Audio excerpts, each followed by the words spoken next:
Peggy 18. In this 4-part series, get an inside look on the making of one of the most anticipated titles in gaming history. This is Inside Assassin's Creed 3. Ever since Europeans arrived in North America, they had been involved in shipping goods back and forth across the Atlantic Ocean. In order to make this economic system work, the British tried to control the goods that are going to the colonies. And it was those goods coming back and forth which made a few places on eastern North America important. Whether it's the Boston Tea Party or the Boston Massacre. Fire! We have these big historical events that we can situate our game around. All of these events that people have a rough understanding of, but they've really never experienced.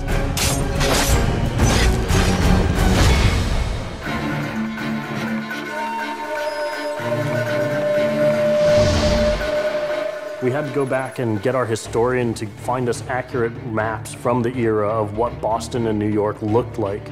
These are actual replicas of the cities.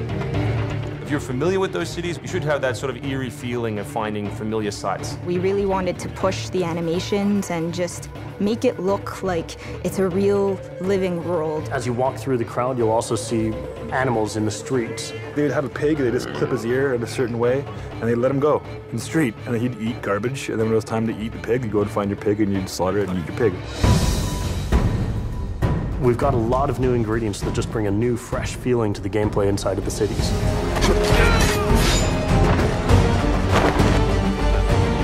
We have these great new stalking zones that you're going to find throughout the cities. It's a great way for you to remain hidden from your enemies and actually be able to sneak up to them so that you could assassinate. We've got this amazing dynamic weather system in, so we can see not just the time of day passing, but also going in and seeing the same environments, not just in the summer, but in the winter as well. Even though it's a much more condensed area in the city, you actually have to be more careful. There will be carts moving past, so as you're running along the buildings, escaping some snipers, you'll be able to just dive off into a hay cart that's driving past. You'll be able to jump out of that, free run quickly through the streets, through a building, and jump out the other side. See people inside freaking out as you run past through their kitchen.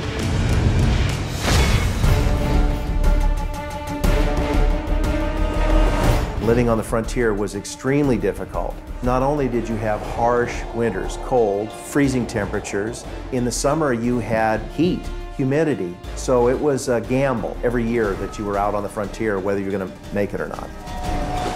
For AC3, the biggest difference is just having access to the frontier. So this huge wilderness area that you can sort of explore at your own pace. It's a forest, the navigation in a very new environment and a very organic environment as well. In the frontier, you'll be able to navigate through deep snow, but also snow does impact your gameplay. It will slow down you as well as your enemies. Once we decided that we were going to build the frontier, we realized obviously we need to populate that area. So animals became a very big deal. We have over 24 different species of animals in the game. There's an entire hunting loop that you can engage in. Whenever you're building elements such as animals, you're halfway trying to be real and halfway trying to fulfill that fantasy of what people expect. One of the great new features we have in the frontier is the new tree running. Connor being really fluid and being able to navigate through the trees. The frontier is really our new playground.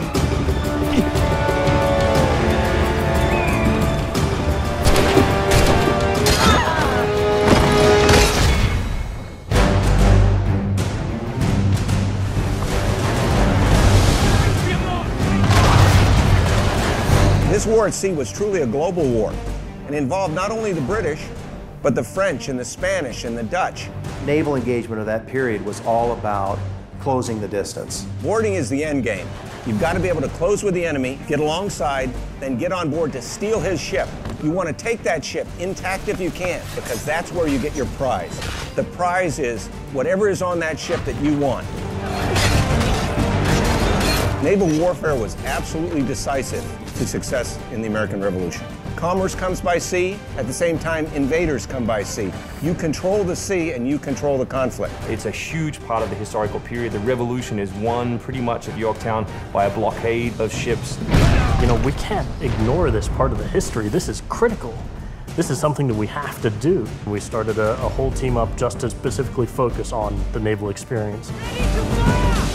Naval combat has been a huge challenge. The technology of the wind, the water simulation has been a massive undertaking for the team. Initially, we didn't even think it was feasible because it's a big moving structure. It's a full simulation on high seas where Connor is controlling a ship, he's controlling a crew as well, so he's kind of the master and commander on the ship. Very exciting. I mean, you are on a moving vessel that is very much part of the sea itself.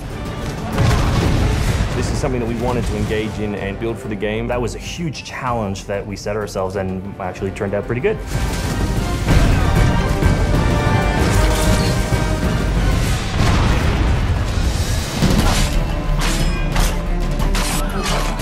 If you haven't played any Assassin's Creed games before, we really think this is a great point to get on board. It is a new story, it is a new character. This team is full of people who love making Assassin's Creed, who are delivering just an astoundingly polished and fun experience. As a creator, nothing gets better. To be frank, it just looks great. Seeing all of this coming together at the end, it's amazing. For new fans, really, this is about as good as it gets. It's by far the biggest and best Assassins yet.